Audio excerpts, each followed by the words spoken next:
오늘 말씀을 통해서 성령은 예수 그리스도를 증언하신다 라는 주제로 말씀을 나누도록 하겠습니다. 예수께서 제자들 가운데 오직 성령이 너에게 임하시면 너희가 권능을 받고 예루살렘과 온 유대와 사마리아 땅끝까지 이르러 내 증인이 되리라 라고 말씀하셨습니다. 우리가 알아야 될 것은 신약시대 이후의 성령은 예수 그리스도를 증언하신 영심을 확실히 보여준다는 사실입니다. 그렇기 때문에 성령의 사역, 성령 인도를 따르는 삶, 그것은 결국 예수 그리스도를 증언하는 사역이고 그런 삶인 것을 우리가 알아야 되는 것입니다. 예수님께서 제자들 가운데 나를 믿는 자는 성령 이름같이 그 배에서 생수의 강이 흘러나오리라 라고 말씀하셨습니다. 이 생수의 강은 예수를 믿는 자들을 받을 성령이라고 말씀하고 있는 것입니다. 예수를 믿을 때 받을 성령, 결국 성령은 예수를 믿는 영인 것을 우리 가운데 말씀하고 계신 것이죠. 예수님은 제자들 가운데 이렇게 말씀하셨습니다. 내가 아버지께 구하겠으니 그가 또 다른 보혜사를 너에게 주사 영원토록 너희와 함께 있게 하리니 그는 진리의 영이라. 세상은 능히 그를 받지 못하나니 이는 그를 보지도 못하고 알지도 못함이라. 그러나 너희는 그를 아나니 그는 너희와 함께 거하시며 또 너희 속에 계시겠습니다. 예수님께서 성령에 대해서 또 다른 보혜사, 진리의 영, 세상은 알지 못하고 받지도 못한다라고 말씀하시면 제자들은 성령을 알고 성령이 함께 거하심을 경험한다라고 말씀하고 있다는 것입니다.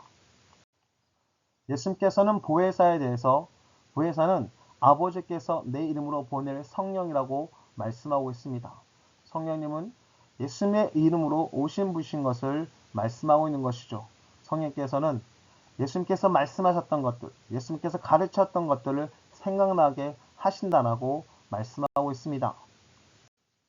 예수님은 제자들 가운데 보혜사, 즉 성령에 대해서 이렇게 말씀하십니다. 내가 아버지께로부터 너에게 보낼 보혜사, 곧 아버지께로부터 나오시는 진리의 성령이 오실 때에 그가 나를 증언하실 것이요 너희도 처음부터 나와 함께 있었으므로 증언하느니라 라고 말씀하십니다. 보혜사, 진리의 성령은 예수님을 증언하는 영인 것을 말씀하고 있습니다. 예수님은 제자들 가운데 보혜사에 대해서 말씀하시면서 예수님께서 떠나는 것이 제자들에게 유익하다라고 말씀하고 계십니다. 왜냐하면 예수님께서 떠나가지 않으면 보혜사가 제자들 가운데 오시지 않는다라고 말씀하고 있다는 것입니다. 예수님께서 보혜사를 그들 가운데 보내신다라고 말씀하십니다. 예수님은 제자들 가운데 보혜사가 와서 죄에 대해서, 의에 대해서, 심판에 대해서 세상을 책망하신다라고 말씀하십니다. 죄에 대한 것은 그들이 예수님을 믿지 않은 것이 죄라고 말씀하고 계시고, 의라는 것은 예수님께서 아버지께로 가서 너희가 다시 예수님을 보지 못하는 것, 제자들이 예수님을 보지 못하는 것이 의라는 것입니다. 예수님께서 아버지께로 감으로 인해서 보혜사, 즉 성령께서 제자들 가운데 영원히 거하신 것을 우리가 보게 됩니다. 그것이 바로 의라는 것이죠. 심판에 대하는 것은 이 세상 임금이 심판을 받았다라고 말씀하고 계십니다. 예수님께서 제자들 가운데 아직도 너희에게 잃을 것이 많으나 지금은 너희가 감당하지 못할 것이다 라고 말씀하신 다음에 그러나 진리의 성령이 오시면 그가 너희를 모든 진리 가운데로 인도하시리니 그가 스스로 말하지 않고 오직 들은 것을 말하며 장래를 너희에게 알리시리라. 그가 내 영광을 나타내리니 내 것을 가지고 너희에게 알리시겠습니다 라고 말씀하셨습니다. 진리의 영이신 성령이 오셔서 제자들을 모든 진리 가운데로 인도하십니다. 또한 예수님의 영광을 나타내시고 예수님의 것을 가지고 제자들에게 알리신다는 것입니다. 근데 여기서 진리의 영이신 성령은 스스로 말하지 않고 들은 것을 말한다 라고 말씀하고 있습니다.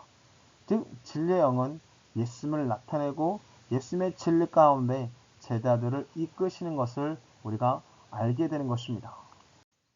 오순절이 되었을 때 마치 불의 혀처럼 갈라지는 것들이 그들에게 보여 각 사람 위에 하나씩 임하여 있더니 그들이 다 성령의 충만을 받고 성령이 말하게 하심을 따라 다른 언어들로 말하기를 시작하니라 라고 말씀하는 것을 보게 됩니다. 예수님께서 약속하셨던, 예수님께서 말씀하셨던 그 영, 즉 하나의 영이 그들 가운데 임해서 그들이 하나님의 영의 인도함을 따라서 언어들이 달라지는 것들을 보게 되는 것입니다. 성령이 임하고 나서 제자들은 사람들 가운데 담대하게 예수님을 증언합니다. 또한 그들은 예수님의 이름으로 기적을 행합니다. 그러면서 사람들 앞에서 담대하게 그들은 선언합니다. 이스라엘에게 회개함과 제사함을 주시려고 그를 오른손을 높이사 임금과 구주로 삼으셨니라. 우리는 이 일의 증인이요 하나님이 자기에게 순종하는 사람들에게 주신 성령도 그러하니라. 그들의 이 증언 속에서 성령은 예수님을 증언하는 영인 것을 다시 한번 확인할 수 있다는 것입니다. 성령의 인도를 따라서 담대히 복음을 전하다가 베드로가 고넬료 가정 가운데 나가서 복음을 전합니다.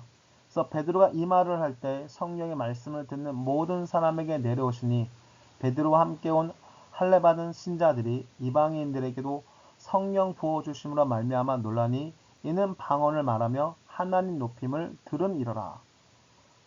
성령께서 역사하셨을 때 나왔던 특징은 방언, 제자들이 처음에 성령이 임했을 때 불의 요처럼 갈라졌을 때 나타났던 그 현상, 성령의 말하게 하심을 따라서 새로운 언어들로 말했던 그런 부분들, 각색의 말들, 각 지역의 말들로 했던 방언들, 그뿐만 아니라 이 고백들 속에서 하나님을 높였다라는 사실들을 들었다는 것입니다. 성령의 진정한 역사는 하나님을 높이는 것인 것을 보게 되고 우리가 예수님의 복음을 들었을 때 성령의 부어줌을 우리가 발견하게 되는 것입니다. 베드로는 예루살렘 총에 와서 고넬료 가정 가운데 성령 부어주심에 대해서 그들 가운데 설명합니다. 또 마음을 하시는 하나님이 우리의 같이 그들에게도 성령을 주어 증언하시고 믿음으로 그들의 마음을 깨끗이 하사 그들이나 우리나 차별하지 아니하서니라 라고 말씀하고 있습니다. 성령의 부어줌은 이방인이나 유대인이나 차별하지 않으시는 하나님의 마음이신 것을 우리가 보게 되는 것입니다. 그뿐만 아니라 사도 바울도 복음을 전하면서 말과 행위뿐만 아니라 표적과 기사의 능력으로 성령의 능력으로 이루어졌으며 그리하여 내가 예루살렘으로부터 두루 행하여 일루리관까지 그리스의 복음을 편만하게 전하였다라고 증언하고 있습니다. 그리스의 복음을 전했을 때 성령의 능력으로 이루어졌다는 사실들을 우리가 발견하면서 성령의 역사는 예수 그리스도의 복음을 전하게 하시는 분이신 것을 우리가 보게 되는 것입니다. 사도 바울은 또한 고린도 교회 가운데 편지를 쓰면서 내 말과 내 전도함이 설득력 있는 지혜의 말로 하지 아니하고 다만 성령이 나타나심과 능력으로 하여 너희 믿음이 사람의 지혜에 있지 아니하고 다만 하나님의 능력에 있게 하려 하였노라 라고 말씀하고 있습니다. 성령의 나타나심과 능력, 이것이 바로 예수를 믿는 믿음을 갖는 데서 중요한 역할을 한다라는 사실을 보게 됩니다. 궁극적으로 성령의 역사는 예수를 믿게 하는 진정한 하나님의 영이신 것을 우리가 발견하게 되는 것입니다.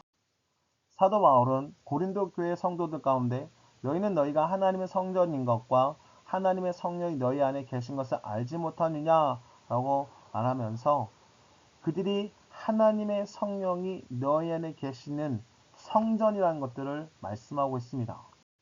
또한 사도 바울은 에베소 교회 가운데 편지를 쓰면서 교회는 그의 몸이니 만물 안에서 만물을 충만하게 하신 이의 충만함이라 라고 말씀하는 것을 보게 됩니다. 고린도 교회 가운데 너희가 하나님의 성령에 거하신 전인 줄을 알지 못하냐라고 말하면서 교회는 그리스도의 몸이라고 말하는 것을 보게 됩니다. 궁극적으로 교회는 하나님의 영이 거하시는 성전, 그리고 교회는 예수님의 몸이라는 사실을 우리가 발견하게 됩니다. 그렇기 때문에 사도 바울은 계속적으로 우리 가운데 알게 하고자 하는 것은 성령이 아니고는 예수님을 주시라라고 고백할 수 없다는 것입니다. 즉 성령의 인도를 받는 사람은 예수님을 주님으로 고백하는 것입니다. 이 주란 단어가 히리오스인데 이 키리오스는 의미는 하나님이라는 의미가 있다는 사실을 보게 됩니다. 즉 성령의 인도를 받는 사람들은 예수님을 주라고 고백하는, 즉 예수님을 하나님이라고 고백하는 것을 보게 된다는 것입니다. 사도 바울은 계속적으로 말씀하고 있는 것은 예수님을 주라고 고백하는 성령께서 우리 가운데 은사를 베풀게 하시는데, 이 은사가 나타나는 것은 결국 우리를 유익하게 한, 그리스도의 몸된 교회가 유익해지기 위한 모습인 것을 얘기하고 있습니다.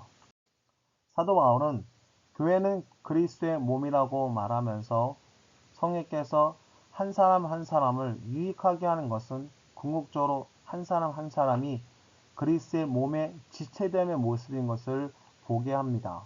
그래서 성령께서 성령으로 말미암아 주의 말씀을, 같은 성령을 따라 지식의 말씀을, 같은 성령으로 믿음을, 한 성령으로 병 고치는 은사를, 능력 행함을, 예언함을, 영들 분별함을, 각종 방언 말함을, 방언들 통역함을, 이걸 통해서 우리가 교회가 건강해질 수 있다라고 말한 것입니다. 그렇기에 이 모든 일은 같은 한 성령이 행하사 그의 뜻대로 각 사람에게 나누어 주신 것이다.